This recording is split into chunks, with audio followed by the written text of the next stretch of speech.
ময়দার মধ্যে দিন 1 বাটি ছোলা। হ্যাঁ বন্ধুরা, ঠিকই শুনেছেন, আজ বানাবো ময়দা আর ছোলা দিয়ে দারুণ একটি রেসিপি।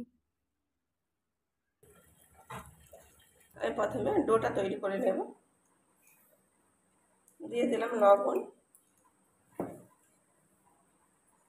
এখানে কিছুটা জোয়ান নিয়ে নিয়েছি। জোয়ানটাকে একটু হাতে ঘষে দিয়ে দিলাম। 1 চামচ চিনি, দিয়ে দিলাম কিছুটা রিফাইন তেল। শুকনো উপকরণ একসাথে ভালোভাবে মিশিয়ে নেব। মুঠো করলে মুঠো হয়ে যাচ্ছে। খুব অল্প জল দিয়ে একটি ডো তৈরি করে নেব। কচুরির জন্য ডোটি বানিয়ে নিয়েছি, এবারে ঢেকে রেস্টে রেখে দেবো বেশ কিছুক্ষণ। যে ছোলাটি নিয়েছিলাম একটি মিক্সার গ্রাইন্ডারের ছোট জারে নিয়ে নেব। এগুলিকে এবারে গুঁড়িয়ে নেব।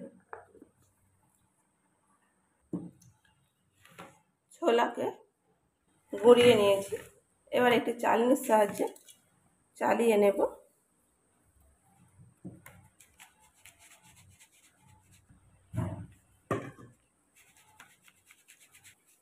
চালিয়ে নিয়েছি, এই অংশটা এবারে ফেলে দেব, এটি আর কাজে লাগবে না। এবারে একটি ভাজা মশলা তৈরি করে নেব। তার জন্য নিয়ে নিলাম 2টি শুকনো লঙ্কা, 1 চামচ মৌরি,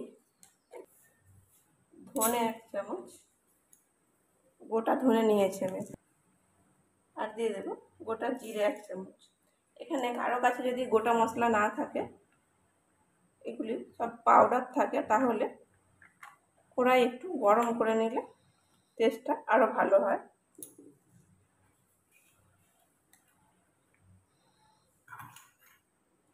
দিয়ে দেবো 1 চিমটে লবণ, আর এতে দিয়ে দেবো 1 পিঞ্চ হিং। হিংটা আমি শেষে দেব, এগুলি ভাজা হয়ে গেলে। হিংটা যারা পছন্দ করেন অবস্থায় দিয়ে দিতে পারেন ছাতুর পুরে, তবে আমার কাঁচা গন্ধটা অতটা ভালো লাগে না, সেই জন্য আমি একটু ভেজে দেব। প্রথমে এগুলিকে ভেজে নেব। ভেজে নিয়েছি, কসুরি মেথি দিয়ে দেবো। তার সাথে সাথে এটিও ভাজা হয়ে যাবে। এবারে যে হিংটা রেখেছিলাম সেই হিংটি দিয়ে দেবো। একটি মিক্সার গ্রাইন্ডারে জারে নিয়ে গুঁড়িয়ে নেব।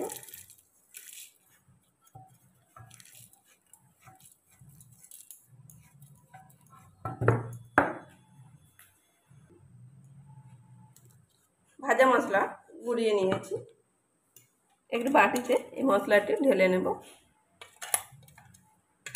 এবার ছোলার ছাতুর মধ্যে দিয়ে দেবো 1 চামচ চিনি। ভাজা মশলাটা তৈরি করে রেখেছিলাম তার থেকে 1 চামচই দেব, বেশি দেব না। সরিষার তেল,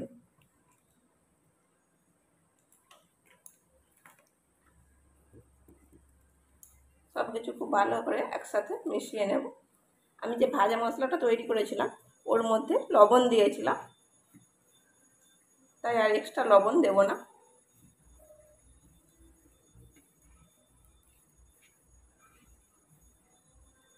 সব কিছু একসাথে খুব ভালো করে মিশিয়ে নেব। অল্প অল্প জল দিয়ে পুরের জন্য রেডি করে নেব। এখানে একবারে খুব বেশি জল দেওয়া যাবে না, ডো তৈরি হবে সেরকমও জল দেওয়ার প্রয়োজন নেই, অল্প জল দিলেই হবে। এটা ঠিক বলে বোঝানো যাবে না, আমি যেভাবে করেছি এইভাবে বানিয়ে নিতে হবে।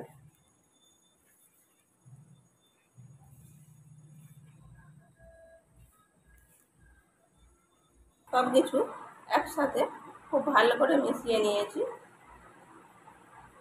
এইরকম ঝুড়ো ঝুড়ো থাকলে ভালো, কিন্তু এগুলি দিয়ে মুঠো করলে আবার এরকম গোলাকার বলও হয়ে যাবে।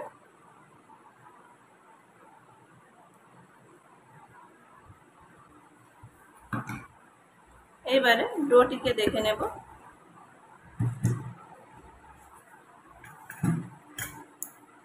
আরেকবার খুব ভালো করে মিশিয়ে নেব।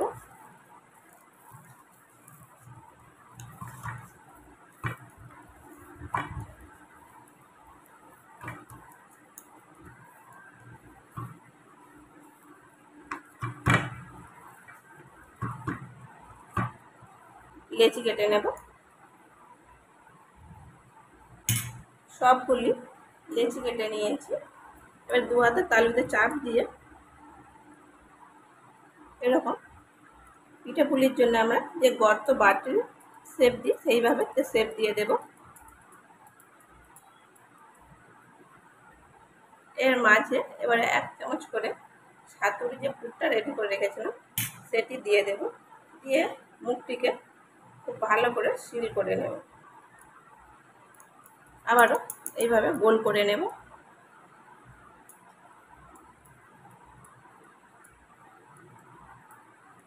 ঠিক একইভাবে সবগুলি তৈরি করে নেব।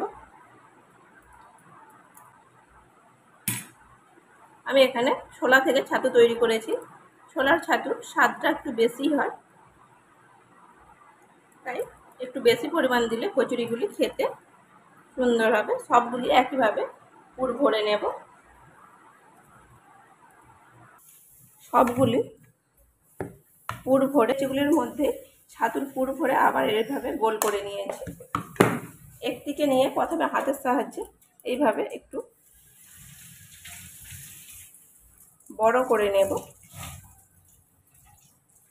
এবারে এটিকে বেলে নেব। আর এখানে আমার কিছুটা ছাতুর পুর বেশি হয়েছে, এটি একটি টিফিন বক্সে করে আমি ফ্রিজে রেখে দেবো। পরে আবার ব্যবহার করা যাবে। কিংবা কোনো তরকারি গ্রেভি যদি ঘন করতে চায় 1 থেকে কি 2 চামচ দিয়ে দিলে হয়ে যাবে, আর তরকারির স্বাদও অনেকটা বেড়ে যাবে। অল্প তেল লাগিয়ে নিলাম।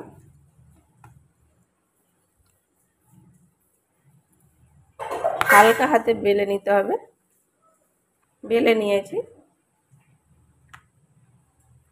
আমি এখানে খুব মোটা কিংবা খুব পাতলা করিনি, আমি এইরকমভাবে বেলেছি। এইভাবে সবগুলি বেলে নেব। তেল গরম হয়ে গেছে, এবারে বেলে রাখা কচুরিগুলি দিয়ে দেব।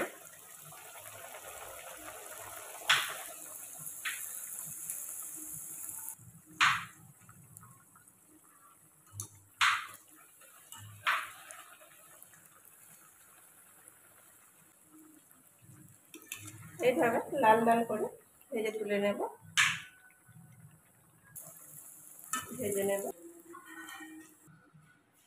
সবগুলি ভেজে তুলে নিয়েছি। এখানে আমি ঘুগনি আর শসা দিয়ে পরিবেশন করেছি। রেসিপিটা ভালো লাগলে লাইক শেয়ার কমেন্ট করবেন এবং সাবস্ক্রাইব করে আমাকে সাপোর্ট করবেন।